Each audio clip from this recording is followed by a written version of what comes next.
نو هغه کوم عمل زمای زخون درونو چې الله سبحانه و تعالی په هغه سره د بندنه راضي کیږي خوشحاليږي تینا.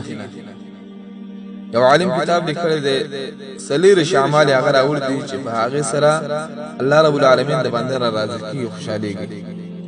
دا یو غټه کامیابی ده چې الله رب العالمین د چانه راضي شي جنت ولا ورکړي جنت دې سره. اولن په اعمالو کې زمای زمون چې آسان دی هغه د مسواک لګول.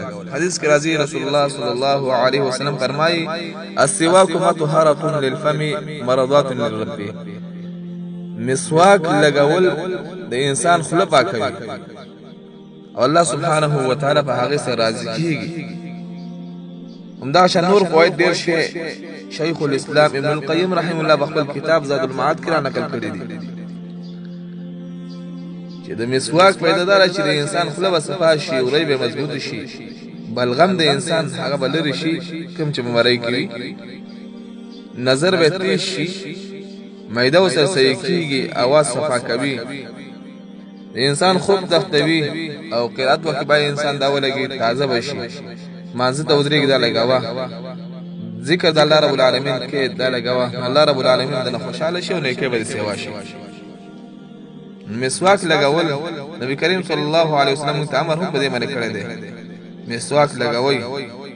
د دې پر یو حدیث کې راځي نبی رسول الله فرمایي چې د امت باندې سختي ګنو ما ورته هر یو او داس سره د حکم کړو چې خامخا دا لګوي. نو په وخت او داس کې لګوي کله کور ته داخليږي په هغه وخت کې لګوي کله د خوب نه راپاسې همدا شان مسجد ته داخليږي د قران کریم تلاوت کوي مسواک لګوي. الله سبحانه و تعالی تاسو نه په دې عمل سره راضي کیږي خامخا د انیت په کوي کله نا کله را لید جنت چې دا به ولګو الله سبحانه و تعالی موږ ناراضه شي.